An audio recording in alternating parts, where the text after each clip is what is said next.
Hello everybody, it's me Winggaster, the Royal Scientist, and welcome back to the Z-Rank room. This is all I could afford. Deal with it! This video is going to be analyzing why Hero Sword is so interesting, and how it relates to Kris's backstory, trauma, and possibly intentions. But first, let's take a look at something very interesting that happens in the Sword Round.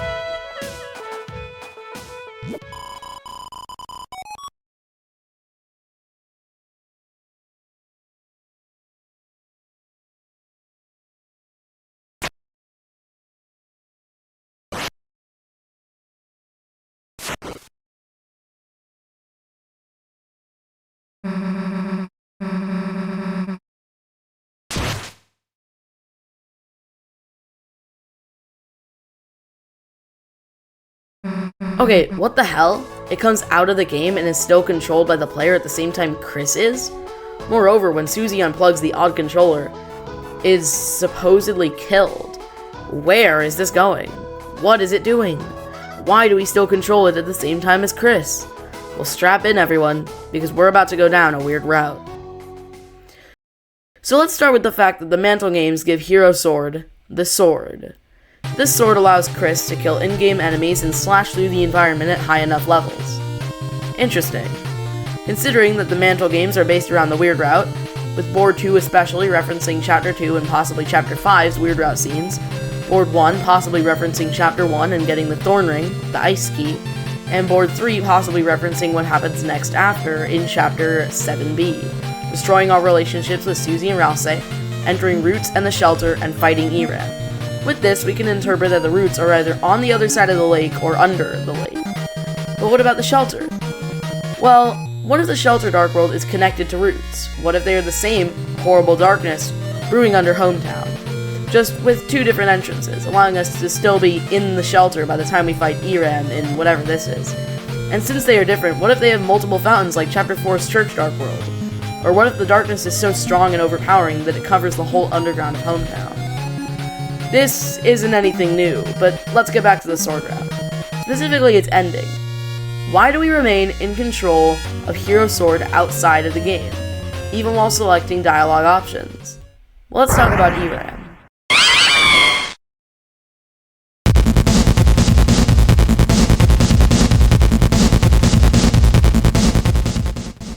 ERAM is very interesting for many reasons. But one main reason is that it talks directly to the player on numerous occasions, especially if we were willing to believe that the Spam to Sweepstakes ARG responses were sent by ERAM, due to their similar Japanese translations. I wonder who else has a similar Japanese translation. That's right, the second voice in the vessel creation is ERAM. So if we're willing to believe that ERAM is the same as these people, wait, ERAM discards our body. ERAM puts our soul into Kris. In the game, our soul is put into Hero Sword. So with that being said, is ERAM able to edit what vessel the soul can control? But wait, after the Sword Route, when we control Hero Sword, Kris doesn't seem to be hurt in any way, like normally when they remove the soul.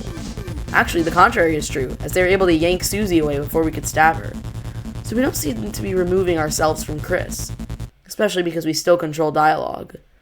But we do also control our little Sword Route guy. So the question is, are we just controlling Kris, controlling Hero Sword with the controller, or are we controlling Hero Sword with the soul's control? Well, I believe a little of both is happening here. Let's take a look at the controller. The buttons are described as an ugly pink and yellow. Pink and yellow. And based off the fact that the pink and yellow controller is the only one that works, and that image friend appears in the games, and the vending machine has Smile in it, which is presumed to either be one of the image friend cats, or at least a reference to it, and RAM literally talking about the games being a means to freedom. Obviously, the games are heavily tied to freedom and image friend. ERAM talks about how Kris enjoyed the Weird Route, enjoyed saying that it wasn't really them, enjoyed not technically being the one to blame for their actions, being free from blame. It's the soul's fault, of course. Of course, the only one blaming Kris for anything is themselves. So, what does all this have to do with Hero Sword? Well, I believe that Hero Sword is an extension of Kris, created by ERAM through the odd controller. And we see evidence for this by the fact that Susie unplugs the controller if we say no, killing Hero Sword and ending the game. But what's more interesting is that we can plug it in again in the lock minigames, where we skip major parts of the rooms, even completely skipping the last one. What does this mean? Well, I believe that these minigames are part of the sword route, and show Chapter 6's perspective. Normally, there would be a lot of things to do, a lot of puzzles to find, and it is shorter than the normal ones. But with Sword Route Kris, we partially or completely skip it. Now we keep the odd controller after Chapter 3 as a key item. Could there be more we can do with this odd controller? While plugged in, Hero's sword can access the rest of the Dark World, and we see it leave through the bottom of the screen. What is it doing? The answer may be from this Ribic, informing us that something happened to Ram after finishing Sword Route Board 3, and that they saw Kris already leave the room. Did Hero's sword kill Ram? And if Hero's sword is an extension of Kris, did Kris kill Ram?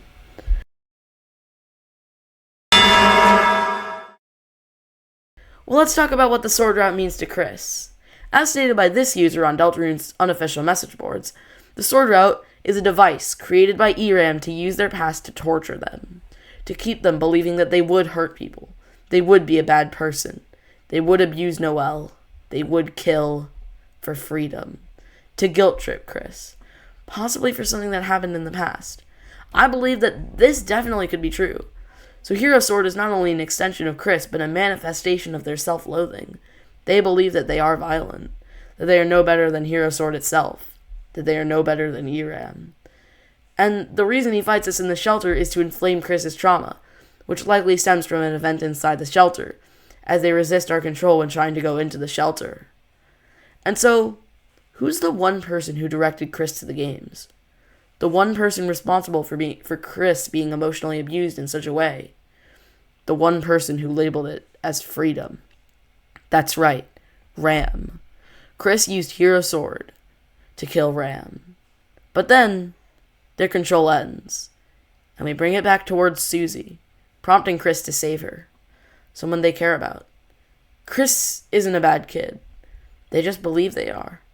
Something that happened in the past caused them to experience this extreme trauma, likely something they did, and self-hatred towards themselves.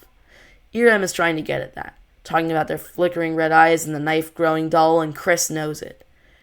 And off-screen, their anger is taken out on Ram, the one who showed them the way. And wait a second. Going back to Image Friend, Mew Mew says that some people would go into hiding to avoid it. Wait. The Forgotten Man. It has long been theorized that the Forgotten Man represents Kris's therapist and offers eggs, forms of their repressed trauma and memories of the past. If ERAM owns the pack of friends, then wouldn't that mean that ERAM has been keeping the Forgotten Man away from Kris, to try to stop them from feeling better about the past? ERAM wants Kris to feel as much pain and suffering as possible for their actions, and the man wants Kris to feel better as soon as possible because they're just a kid. These two forces are in complete opposition, working to either heal Kris's trauma or cause more of it. And ERAM's goal with showing us the weird route is to get us to reload, to start a weird route save, to get curious, to create the timeline where Kris feels as much trauma as humanly possible. But the man offers eggs, not too important, not too unimportant. He appears in the hospital, where he paints with Kris.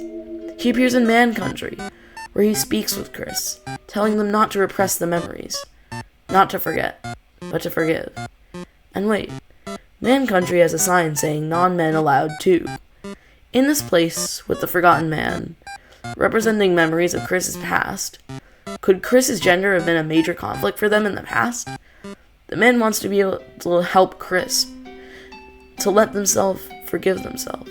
He knows that it can never be fully washed away, but he wants to try to help Kris live with themselves, to be able to love themselves, to think of themselves not as a violent, lonely sociopath, but as a nice, talented kid who genuinely tries, and to fight back against the trauma he is holding. Not aggressively, not all at once, but slowly. The man represents the repressed memories of Kris's therapy, as ERAM represents the repressed memories of the original trauma. But eventually, we will all forget the man, as time goes on and the world changes around us. But whether 11 minutes, 11 hours, 11 days, 11 months, 11 years or longer, Deltarune will be waiting for you.